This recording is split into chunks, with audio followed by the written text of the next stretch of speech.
So I'm just gonna hang on to this for the time being and enjoy the shit out of it.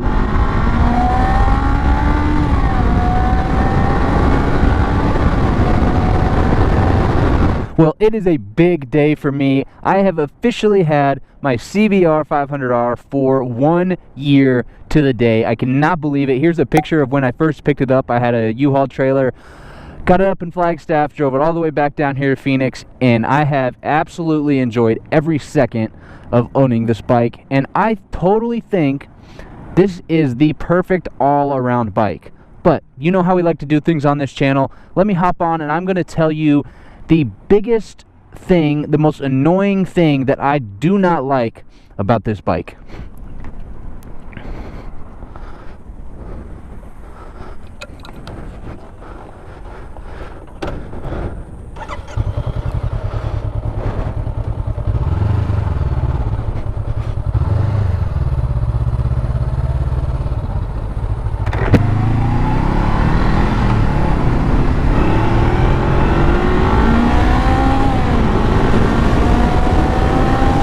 So let me just start by saying that I think this bike is 100% capable in all areas of riding. No matter what you buy this bike for, whether you're commuting, whether you're just gonna enjoy it and ride it for fun, like that's pretty much what I do. But I think it's totally capable. You take it on the twisties, you take it on the highway, you can carry a passenger, like every area this bike totally fits. But the one thing that I personally hate about this bike is riding on the interstate, and I'll tell you why.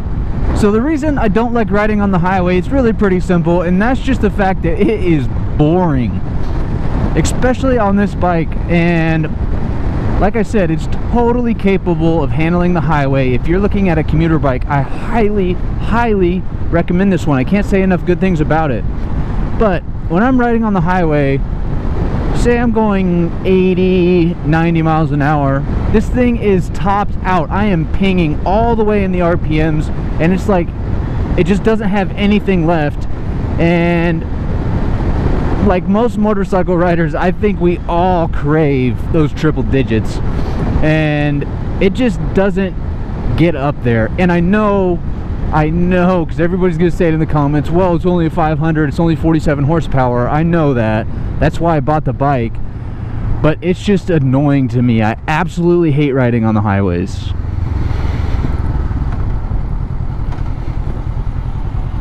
But with that being said, if you're looking for a commuter bike, this thing gets insane gas mileage. I mean, you can easily push 70 to 80 miles a gallon if you take it easy.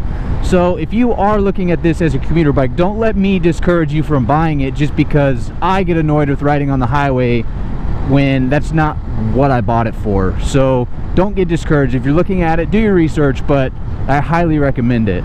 And that's just my personal experience. I don't like riding on the highways. But in all other areas, it's literally flawless. Like if I'm out in the twisties, if I'm ripping it up, like I don't really have a problem keeping up with these bigger CC bikes. Like I get gapped in the straightaways and stuff, but for the most part, if you want to learn to ride, this is the go-to bike. And the reason I haven't gotten rid of it is because it performs in all areas. And if you watch some of my earlier videos on my channel, when I first kind of got the bike, I was pretty adamant that I wouldn't have it for very long because I knew it was a smaller bike and I wanted more power, which I still do. But at the same time, this thing, it works in all areas. So as of right now, I don't see any point for me upgrading. I still want to upgrade. I still love looking at other bikes, but it's just it's such a great all-around motorcycle, and I highly recommend anybody that's looking at a beginner level bike to go with this 500R. It's perfect.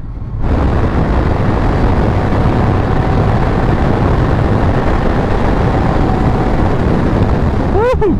Like no matter what skill level you are still going to enjoy this bike. If you're a beginner, if you're an intermediate, if you're advanced, like it's a motorcycle. At the end of the day, you're gonna have fun. So that's my 1-year review of the Honda CBR500R. I hope you guys enjoyed. Thank you guys so much for watching. As always, please subscribe. Try to get me to 1,000 subs. I really appreciate it. And if you guys have any questions, leave them in the comments, and we will see you next week.